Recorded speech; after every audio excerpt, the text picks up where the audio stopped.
So coming to the independent sample t-test.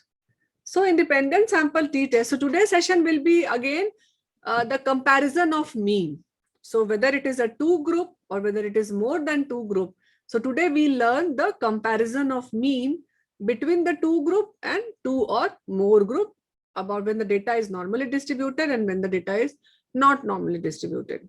So what will be the research question for these sort of comparison of mean? So like first, if the research question is the new teaching method can improve the mean marks obtained to the students as compared to the institute mean marks, right? The second question could be, is the hemoglobin level of the sample population is same as the national average? The third research question could be, is there any difference in the mean depression level between the sample and the population? So here what you have seen, in all the three cases, there is one continuous data, because now again the concept of variable will come.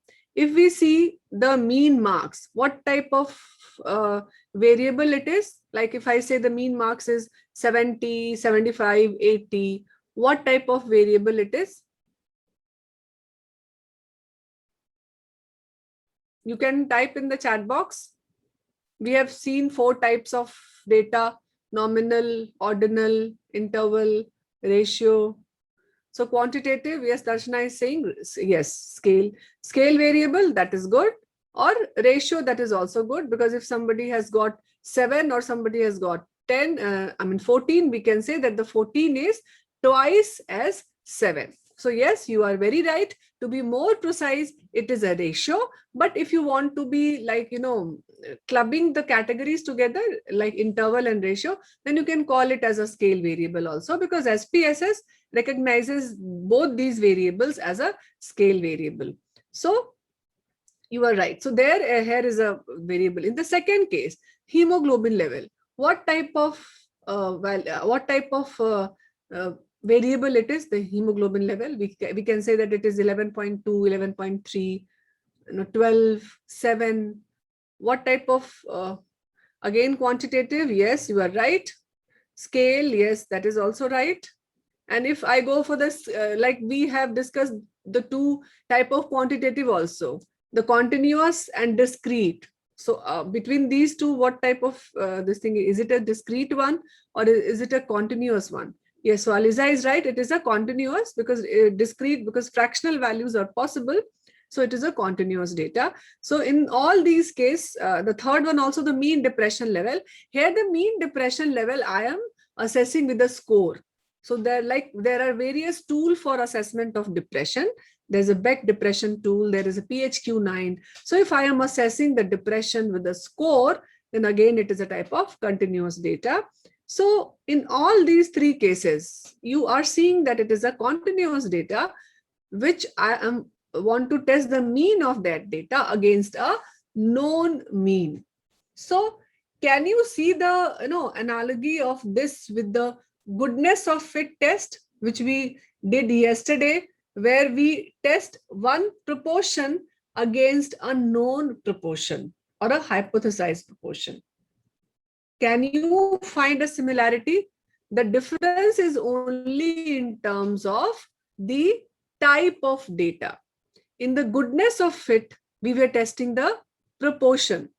And in one sample, this is a one sample t-test. Here we are testing a mean.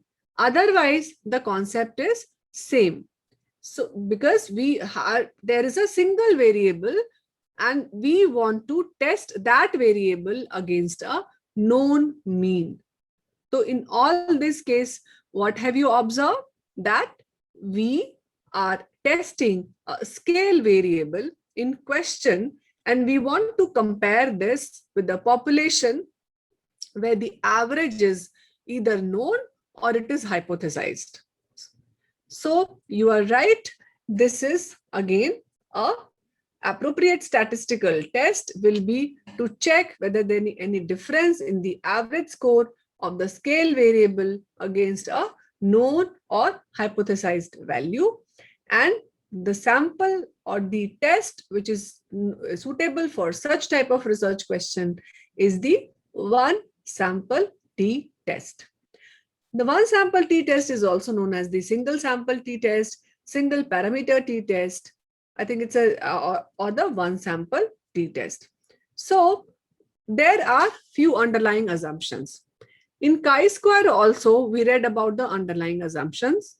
So I said initially also in the beginning also that before we apply any test, we need to check the underlying assumption, because if those underlying assumptions are met, then only that particular test is a suitable test for your data. So now what are the underlying assumption for one sample t-test? So the underlying assumption is there will be one dependent variable which is measured in a continuous scale, like you have seen, the mean depression score, mean hemoglobin, etc. So that is on the continuous scale.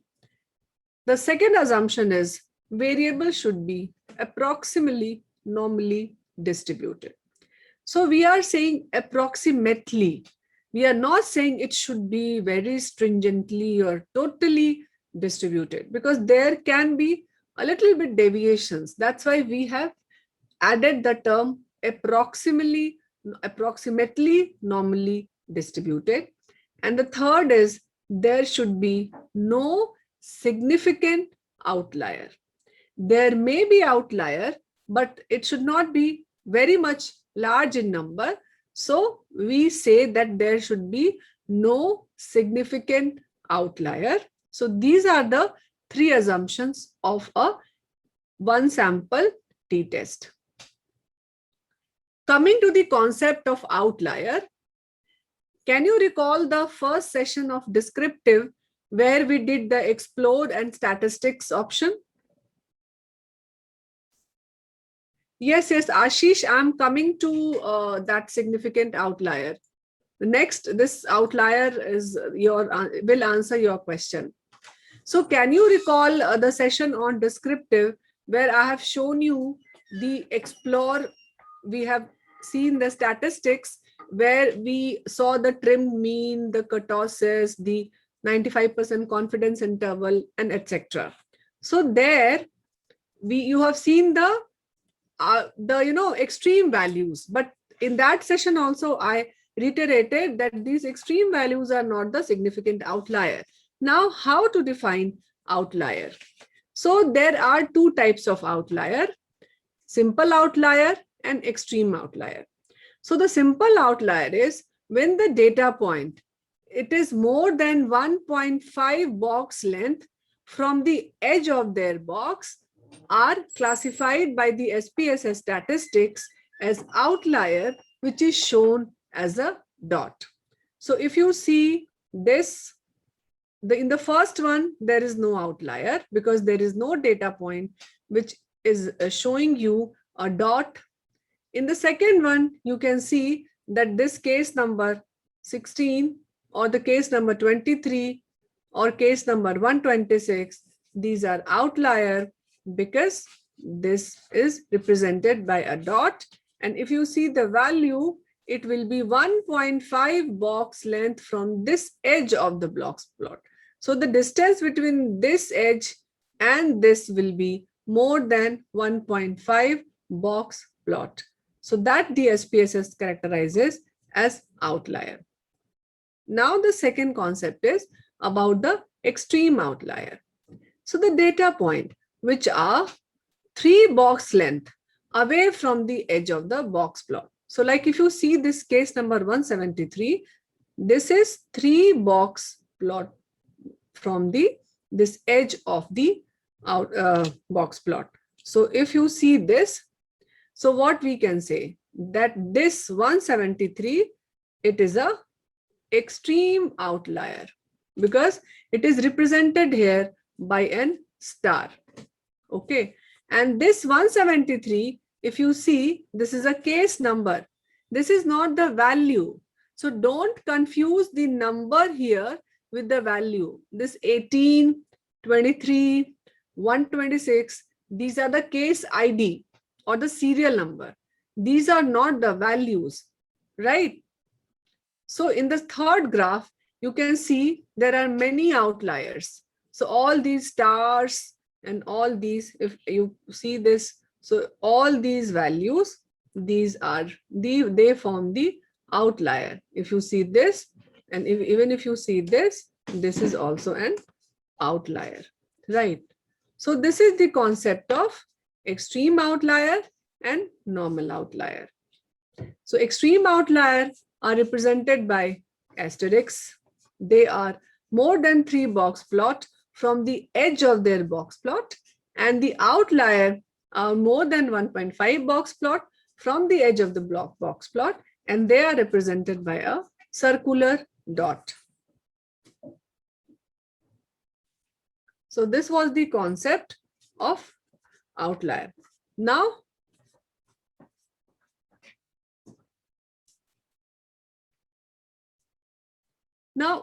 what could be the reasons for? So Ashish, did you get your answer? How do we define significant outlier? We will see it in the data once you... Yes, ma'am, I liked it. The extreme outliers and the outliers was very new for me. Okay, yes, Thank and you will ma'am. see also in your data. Once we apply that explore option, you will definitely, you will be able to make out the extreme outlier and the normal outlier. And again, now the question is, now what to do with these outliers? So now there are various options we'll discuss. So there are basically 3 reasons for the outlier. There could be data entry error, like while entering the data manually, if you have given your data sheet to enter someone, or even if it is on the tab, someone has by mistake entered it abnormally high or abnormally low. So that could be one reason. The second reason could be measurement error, like the tool or the, sometimes if the trainer, if the interviewer is not trained, properly, he or she may be not able to take the interview properly if it is measured on a Likert scale. And normally you will see that if somebody else is taking the interview, he tends to go down in the middle, like strongly disagree or strongly do not disagree or agree. So mostly what that person does, it's to go in the middle value rather than taking the extreme value. So that way there won't be any measurement error. But like if the tool, weighing machine, or if it is a biochemistry department or the pathology, there are various departments. If the machines are not calibrated, many times you will have the sample and test result where you don't believe that, there must be some error with the machine, where you send a sample again for the rechecking. So there could be measurement error by that particular tool which you are using to test your data, or there could be genuinely unusual values, right? So there could be 3 possibilities. Either it is a data entry error, or it is a measurement error, or it is a genuinely unusual high or low value. Now, what should we do with the outlier? So there are 2 ways. Either you can remove those outliers. Like if you are having data like 4 or 5 outliers and the serial number which you have seen, you may remove those 5 data from your analysis. The important point is you should mention about the outlier in your data analysis, that upon testing for the outlier, you got 5 outliers, and now what you did with the outlier, that also you have to mention. So normally, if you want to keep the outlier, there are various ways. If there are many outliers, definitely then you need to apply a non-parametric test, like non-parametric counterpart of this one sample t-test. I mean, I'm telling you, not the this independent sample t-test is the Mann-Whitney test, and we have to modify this outlier. If you want to modify this outlier with a less extreme value, then also you can modify this outlier. Means you can take the second lowest or the second highest value. So you can replace that with this value. The third option is to transform the dependent variable. That in the transformation of dependent variable, either you can transform it logit transformation, or you can do the z-score transformation. or the safest and the important option is include the outlier and run the analysis. Because these one sample t-test, independent sample t-test, they are the robust test, and they are not usually affected by the few outliers. But again, if the outliers are many, as you will see in your data, then you need to put a non-parametric test. So this is the way we report the outlier. So normally, if the data set is very large and you have got 4, 5, 6 outliers, then it doesn't affect the analysis. But if your data is small, like if you have got 30 sample, 35 sample, and if you have got 15 outliers or 10 outliers, then you cannot remove those outliers. Then you need to perform the non-parametric test. But the important is to acknowledge the outlier in your analysis or in your statistical analysis. Whatever you write in the manuscript, it is important to report the outlier. So always report the outlier, number of outliers, and what you did with those outliers, what method you applied. So that is important. So this is again the same like we did for the normality. We check for the normality. We should check for the outlier also. So this we discussed. So now coming to the null and alternate hypothesis. So null hypothesis in case of a one sample t-test is that the population mean which we have estimated from the sample mean, it is equal to the known population, or the population mean which we have calculated from the sample, it is not equal to the population mean. So this is, I'm sorry, this I have by mistake it is written null. This is the alternate hypothesis. So this is the null and alternate hypothesis. Now coming to the how we do this. So I'll show you. First, you have to go to this is my independent sample t-test, and I have to see the question which I have to perform is to test is, this is the demo question, that the mean systolic blood pressure of, I have to check whether the mean systolic blood pressure of my sample population is different from the population mean or not. So the mean systolic blood pressure of my district is 120 and the mean systolic blood pressure of the state is 140. And I have to check whether the sample population mean, the sample mean, is it different from the population mean or not? So this is the question. Now, how to answer this question? So you have to go, there are various options. So we will be using this analyze option, descriptive. In descriptive, come to the explore. So there are various assumptions, for what test we will apply here. Since this is a continuous data, this is a single variable. We want to test this variable against a known value. So I'll apply one sample t-test. But before I apply one sample t-test, I need to test for the assumption. So the second assumption was data should be normally distributed and there should be no significant outlier. So I'll click this explore button. So in explore, I have to check for the systolic blood pressure because that is the parameter which I have to test. Now here you will see the statistics and plots both. This option we have used in the descriptive also, where we have used only the statistics part of the command. Here we will use only the plots because we have read that we will be using the QQ plot and we will be using the normality testing, that is the Shapiro-Wilk. So if you click on this plot, uncheck this stem and leaf and check this normality plot with the test. So this normality plot with test will give you the value of Shapiro-Wilk and it will give you the QQ plot. Then press continue and press OK.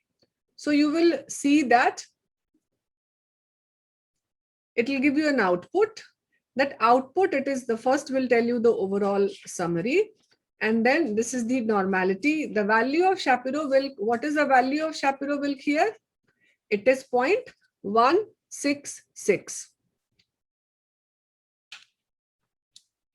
This is the value of Shapiro-Wilk. One more thing I want to ask. One more thing I want to ask over here. Yeah, please. Ma'am, I want to ask something, that is it hard and fast rule that we can only use Shapiro-Wilk when the sample size is 50? If it's more than 50, still we cannot use Shapiro-Wilk test. Yes. If it is more than, you will see that.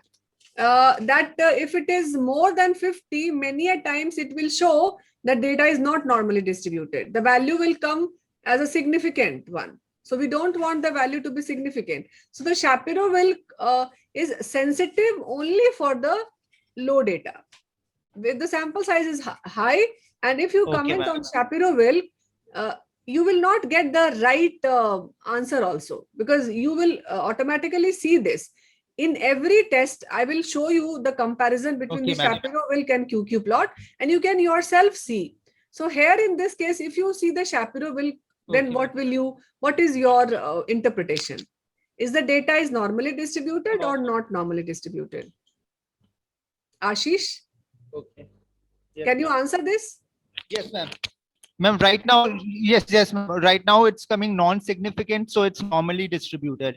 Okay, so non-significant, so it is normally distributed. So if you come down, so other participants, is it clear why this p-value more than 0.05 is, we require that? We don't want p-value to be less than 0.05. Is it clear to everyone? Pawan is writing yes. Okay. Okay, Pawan. Yes, sir. Okay. There is network error while explaining command. So should I again, Shamima is writing. Okay. I'll again explain the command. Although we will run these command many times, but still I'll show you. So you go to the data.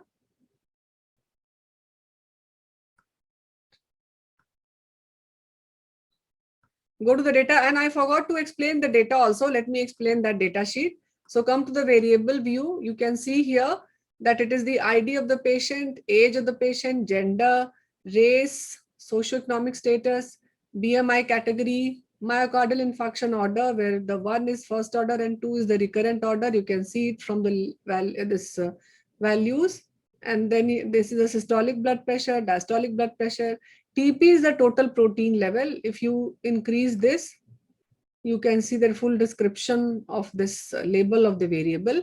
SGOT, sodium level, potassium level, LDH. Since all these are the scale variable, you can see here it is all the scale variable. These all are the nominal variable. So I have to change this. So yesterday also I changed this. This is actually an ordinal. BMI category is also an ordinal. And then again, other one are nominal. And this is, if you come to the data view, you can see the data here. So in the data, if I want to check for the normality, I'll go to the analyze, descriptive, explore. Remember, analyze, descriptive, explore. In the dependent, you have to move the SPV because there is only one variable which we have to test. So we will move this variable to dependent list. I don't want, initially when you click this, you will see this both by default checked. But I don't want statistics now, because statistics, I have tested this in the descriptives also. While telling you the descriptive statistics, I have told you that statistics you have to check for all the mean, median, mode, interquartile range, trimmed mean, kurtosis, skewness. So I'm assuming that you have checked for the statistics. Now I have to check with the plot, normality plot. So what I'll do, I'll check this plots, and then I'll go to the plots. In the plot option, by default, this stem and leaf is checked, but I don't want this stem and leaf because we don't use this. So basically what we use, it is the normality plot with test. That is the command which we use for in SPSS to test for normality, then press continue and then press OK. So if you press OK, again, the repeat output will come.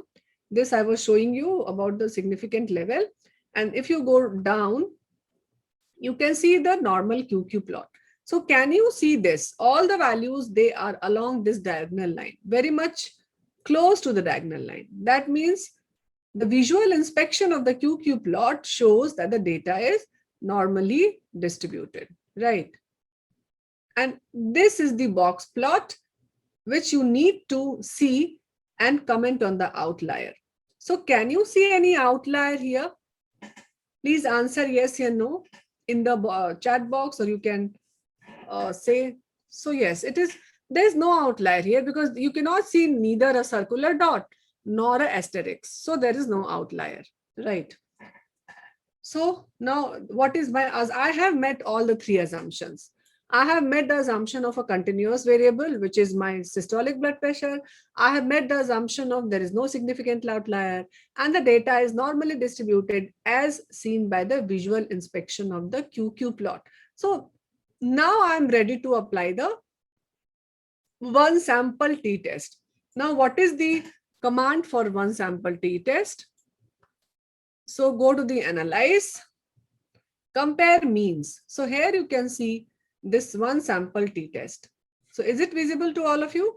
Now from now, for today's session, we will use this command, compare means, and in descriptive explore. These are the only two commands which we will use most commonly. So go to the one sample t-test, click this. Now you can see here that the test variable. So what is my test variable is the systolic blood pressure. Now I have to compare this with some known standard. So known, what was that? It was 120 for the district and 140 for the state. If you see the question, so I have to test for the 120, it was for the district, and 140 was for the state. So what I'll do, I'll go back.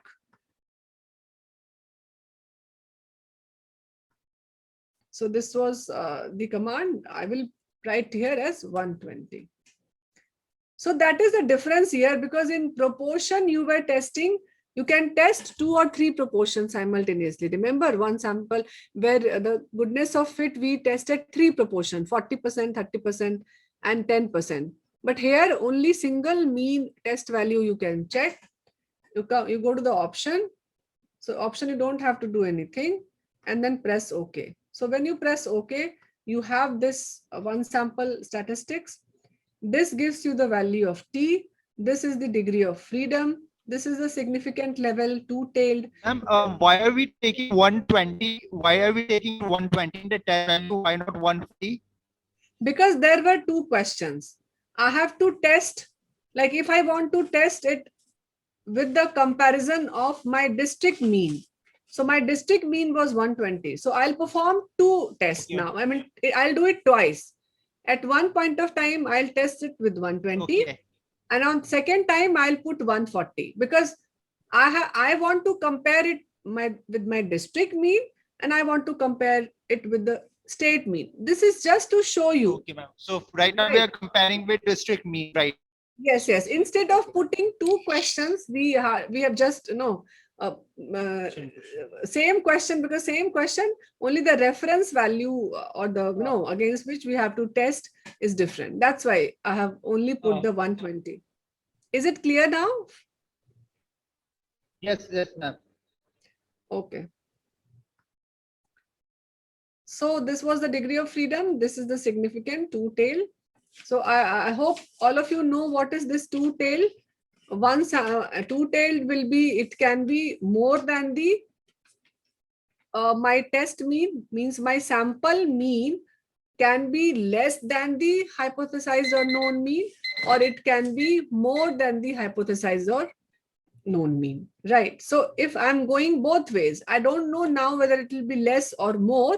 So I'm go with the two-tailed significant. And this is the mean difference. Mean difference, because you can, if you see the descriptive, you can see here systolic blood pressure. The standard here, the mean is 143. The mean of my sample is 143, and the mean which against which I have tested it, it was 120. So there is a mean difference of 23.86, which was significant.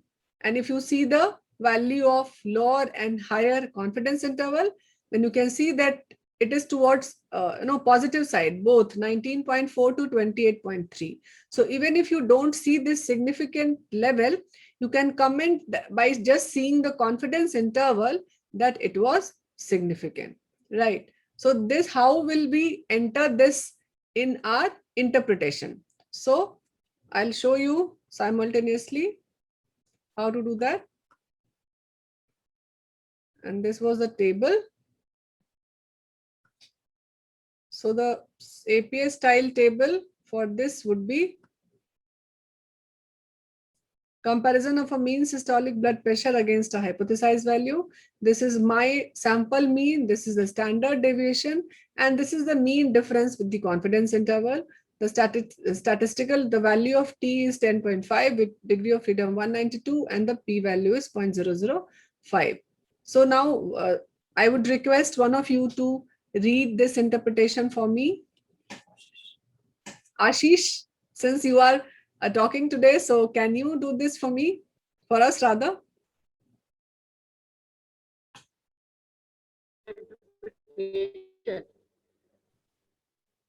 Hello?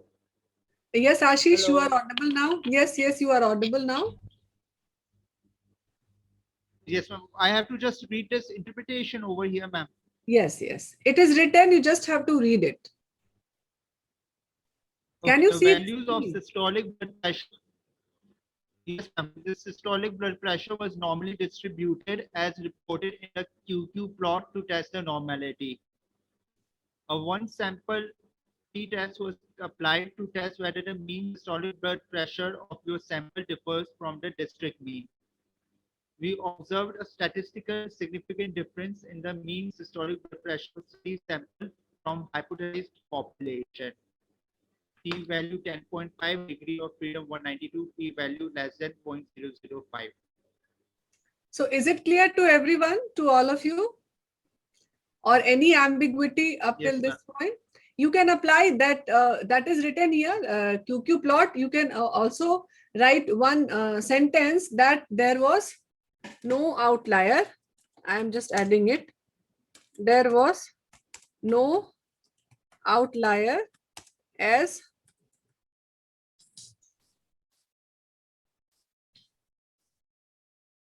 seen by the visual inspection of the box plot. Ma'am, I want to ask a question. Yeah, please. Ma'am, is it necessary to calculate mean against some value? Suppose two groups are there and we are calculating their means. That can be done by a simple statistical test, no? So is it necessary to just say, like you have mentioned 120? So we can simply write that mean systolic BP in this group was itna and mean systolic BP in other group was itna. So is it necessary to take a reference value? Actually, the question, Priyanka, which you have asked, if you have got two groups, we are going to read that again in the next session. That is the independent sample t-test. Because it depends on your research question, right? It is not necessary. Everything, all the statistical analysis are guided by our research question or our objective. Like if, many times like we are in community medicine or like we did yesterday for the goodness of it, if some known mean is there and I want to test my sample mean with that known mean, then only I'll apply one sample t-test. It is not a very commonly done test. It is not a very commonly done test. Most of the time we do the independent sample t-test or paired t-test, right? But because this is again one type of t-test which we can use if we are asking or if we have objective of such sort in our research question. There is no term or the concept like necessary. It is only the type of research question which will answer what type of test we should apply. So if you have got two group, we will do this in the next section. Then we'll apply the independent sample t-test. But there is something known as one sample t-test also, which we apply when we have got only single sample. Like if I'm doing something on my MBBS students, right? If I do a BMI of my MBBS students, like yesterday you have seen na, that we have categorized them into 40%, 30% and 10%. But I don't want to compare the proportion. The mean, suppose the mean BMI by this NFHS from all over India, we know that the mean BMI of Indian population is 23. And if I have selected a sample of the MBBS students and I want to know whether this group is different from the all over India or all over state or all over district or not. But it depends on the research question. If you don't want to do this study, then you need not apply this one sample t-test. Thank you, ma'am. Is it clear, Priyanka? Yes, ma'am. Yes, thank you. Most commonly we don't do it. That's why you will find it a little bit, new, or you must not have, done it repeatedly. But this is also one option where you can test this. It is right that like goodness of fit, we don't do it very commonly. Most of the time we do it the chi-square test of association. But you should know that something of this exists. It is mostly done in business, this one sample t-test, client or the sale, something like weight of the biscuit packet, if it is 50 gram, and if you find it that it is 48 gram and something like that, you have to test it. So most of the time it is done in business, in the marketing. But this is also a concept which exists in health also, where if needed, you can do it. Okay, thank you, ma'am. Okay. So is it this one sample t-test, is it clear to everyone? When will we do this? What is the need? So I'll go to the another one, that is the 140. So what I'll do, compare. What should I click? One sample t-test. Then this SBP will be same. Instead of 120, I'll do 140, which was my state mean. And I have pressed OK. So you can see here that this was not significant. You can see the significant level was what? 0.08, which is more than 0.05. You can see the mean also 143. So the mean of my sample is 143 and against which I am testing is 140. So there's a difference of only 3 millimeter of mercury. And here also you can see it is 0.6 to 8.3. So that one is there in between. So that's why it is not significant. The confidence interval also tells you that it is not significant. And you should, here it is given the exact number of p-value, exact value. So you should report ideally the exact p-value in your analysis. You should not write less than 0.05 or more than 0.05. Yes, Praveen is writing just a query. Pardon? Praveen is writing, yes, t-value is important. Like you write the chi-square value and the degree of freedom. So it is important to write t-value and degree of freedom in research paper. You should.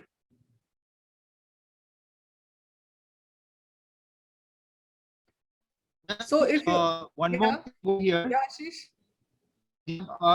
There is confidence interval, like when we just calculate just like about all ratio risk, we see that it is one in that confidence interval and it's non-significant.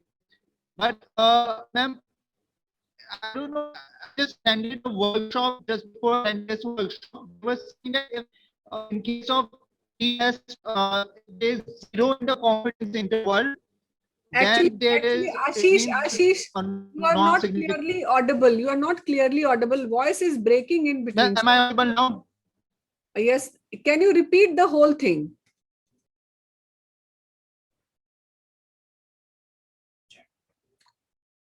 Hello, Ashish. We cannot hear you. So if I think there is some problem, you can type in the chat box.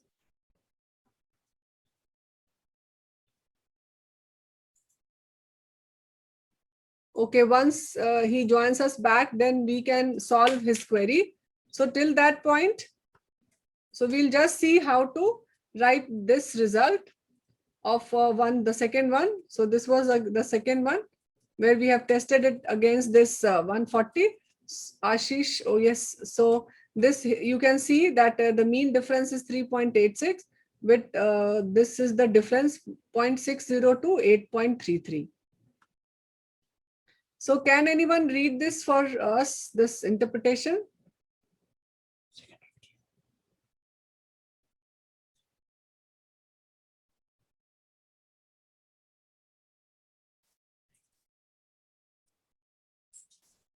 The values of systolic blood pressure was normally distributed as reported in visual inspection of QQ plot to test the normality. A one sample t-test was applied to test whether mean systolic blood pressure of your sample differs from the state mean. We observed difference in mean systolic blood pressure of study sample and hypothesized population was not significant. The t-value of 1.70, degree of freedom 192, and p-value of 0.089. Okay, so thank you, Priyanka. I think Ashish is not able to see the screen, but I think is the screen visible to all other participants? Yes, ma'am. Okay, so like he's writing, ma'am, in case just put that, huh? In case of t-test, if confidence interval has 0, then would it be considered non-significant? Oh, actually, I got your point, Ashish. You are confused between a confidence interval of 0 and confidence interval of 1. So when it is a difference, then the 0 is significant. In fact, then the 0 should not come in between. But if it is a ratio, like odds ratio, here also you are seeing it, t-value, in that case, the 1 should not come in between, right? So in this case, since it is a difference, this is a mean difference of 95% confidence interval, so that 0 should not come in between. It should be either towards plus side or it should be either towards the minus side, right? Less than 0 or Yes. more than 0. So you can see here that Okay, ma'am, if 0 is coming, then it's non-significant, right, ma'am? Yes, if yes, in yes, the because it difference, is if 0 is different. coming, then we can Yes, non-significant. yes. In Yes, ma'am, case of a non-significant. ratio, it is 1. Thank you, thank you, In ma'am. case of a difference, if 0 comes in between, it is not significant. Okay. Okay, ma'am. Ma'am, Okay. and also in linear regression, we also say that if 0 is coming in between, then it's also non-significant, right? In linear regression. Yes, yes, we'll do that also. In that also, so it depends whether you are comparing it in terms of a difference or in terms of a ratio. Then that it changes from 1, 0 or 0 or 1. That, value of confidence interval. So if any query to anyone, Ashish, can you see the screen now? Yes, ma'am. Okay, if I yes, can see the screen, ma'am. okay. So thank you. So if yes, then I think we will break for the breakout room for the independent sample, this one sample t-test.